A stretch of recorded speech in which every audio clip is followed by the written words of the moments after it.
আসবো? কে?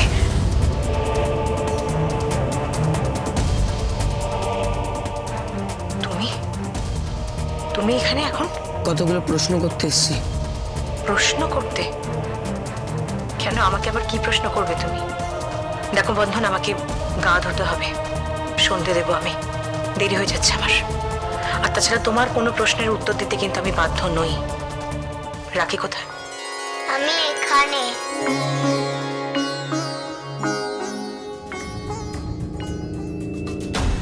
ও, তার মানে তোমরা দুই ভাই বোন মিলে এখানে এসেছো, তাই তো? কিন্তু তোমরা তোমাকে মা বলে মানোই না। বারবার করে তোমাদের বলেছি, বুঝিয়েছি যে আমি তোমাদের মা, কিন্তু কিছুতেই মানতে চাও না। তাই বুঝি আপনি স্কুলে গিয়ে বোনের অভিভাবকের জায়গায় নিজের নাম বসিয়ে এসেছেন? কে বলেছে সব কথা তোমায়? বলো, তোমার এসব কথা কে বলেছে? বোনের দিদিমণি বলেছেন। কেন করছেন? কেন? ওর অভিভাবক আমি। ছোট থেকে আমি ওকে মানুষ করেছি, আগলে রেখেছি ওকে। ওর খাওয়া দাওয়া সমস্ত কিছু আমি ওকে বানিয়ে দিয়েছি। ওর জ্বর হলে আমি ওর মাথার কাছে বসে থাকি। ওকে আমি স্কুলে ভর্তি করেছি। ও যখন পড়াশোনা করে আমি ওর পাশে থাকি। ওর জন্য আমি রাস্তায় দোকান চালিয়েছি, জুতো পালিশ করেছি। এমন কোনো কাজ নেই যে আমি আমার বোনের জন্য করিনি। তাহলে আপনি ওর অভিভাবক হতে যাবেন কেন? আপনি কে? আমি ওর মা।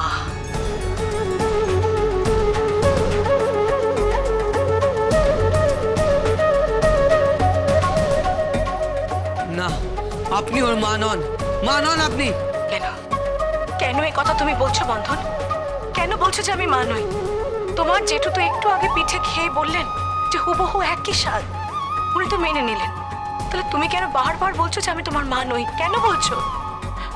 দিনের পর দিন আমি পরীক্ষা দিয়ে যাচ্ছি, অগ্নি পরীক্ষার থেকেও কঠিন পরীক্ষা দিয়ে গেছি আমি, কিন্তু তবুও বারবার বলো যে আমি তোমাদের মা নই।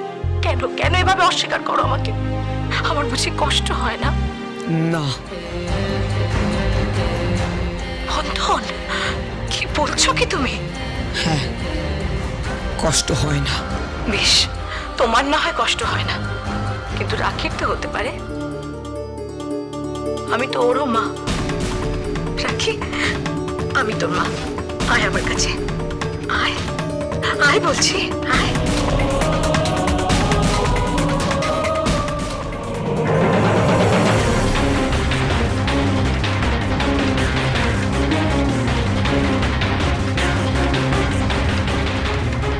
আপনি পিঠেটা বানাননি। বানাইনি? না, পিঠে অন্য কেউ বানিয়েছিল। তুমি কি বলছো কি বন্ধন?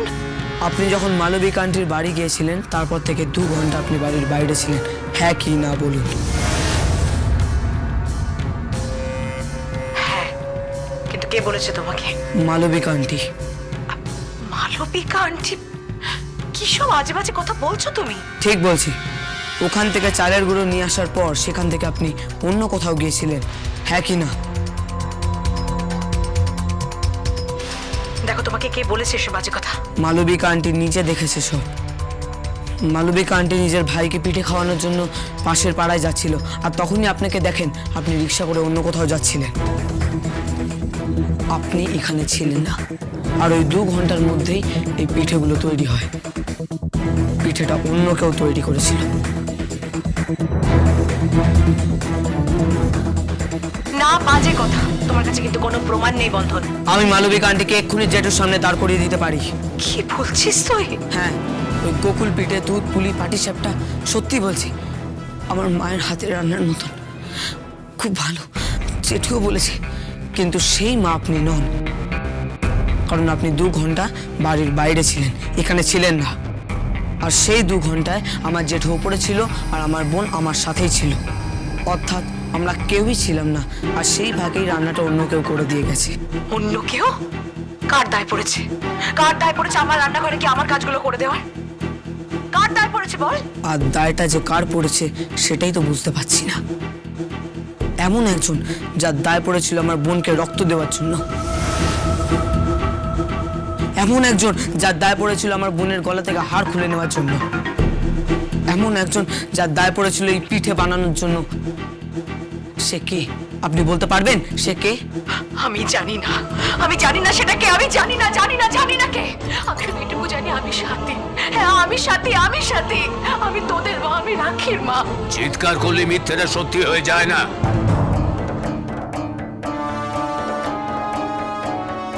জেঠু তুমি? সব শুনেছি আমি। ঠকাচ্ছ তুমি আমাদের, ঠকাচ্ছ। না, ঠকাইনি। আমি আপনাদের কাউকে ঠকাইনি। ওই পিঠেগুলো আমি বানিয়েছি। না, সব আমি শুনে নিয়েছি, বললাম না? তাহলে পিঠেটা কে বানাবে? আপনি বলুন আমায়, কে বানাবে? বন্ধন একটা গল্প বানিয়ে বলছে, আর আপনি সেটা বিশ্বাস করে নিচ্ছেন দাদা? বন্ধনের নিশ্চয়ই কোথাও কোনো স্বার্থ রয়েছে। ও কিছুতেই আমাকে মা বলে মানতেই চাইছে না, কিছুতেই না। বারবার সন্দেহ করছে। এমনকি আমি যখন পাহাড়ে গিয়েছিলাম, আমাকে অনুসরণ করে কেন বন্ধন গিয়েছিল ওখানে? বলুক ও কেন গিয়েছিল ওখানে? দাদা সত্যিটা জানতে চাইছে। রোজ গোলার সামনে মা ডাক্তার এসে আটকে যাচ্ছে। আমি চিৎকার করে তোমায় মা ডাকতে চাইছি, কিন্তু আমি পাচ্ছি না। আমি বলতে পারছি না, আমি মা ডাকতে পারছি না। বলো না তুমি আমার সত্যি মা কিনা, বলো না তুমি আমার সত্যি মা কিনা, বলো না।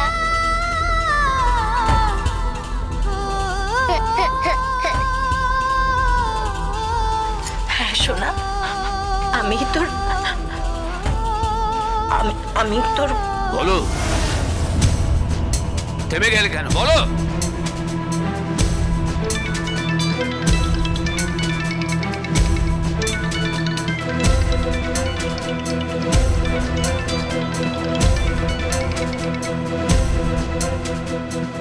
হ্যালো,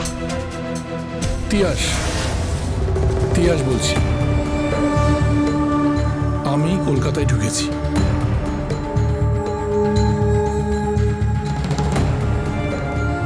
কেন?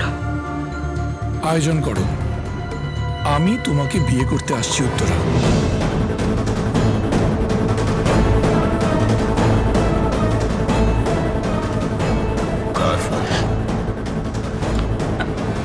না, কারোর ফোন না।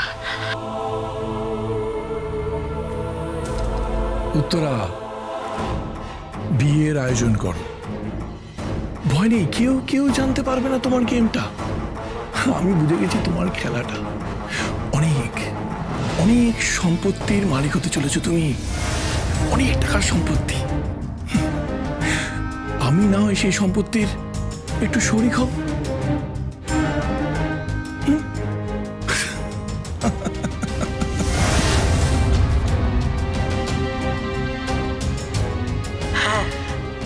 বিয়ের ব্যবস্থা করো। আমি তোমার দাদাবতীর সঙ্গে কথা বলবো, আমি আয়োজন করব। আমরা চুপি চুপি বিয়েটা করে নেব, চিন্তা নেই, কেউ জানতে পারবে না। রাখছি।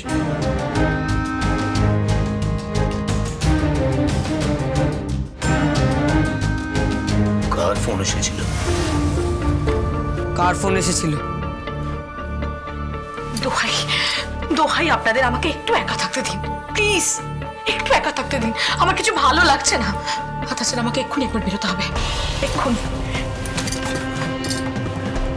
শোনো, কোথায় যাচ্ছ? শোনো।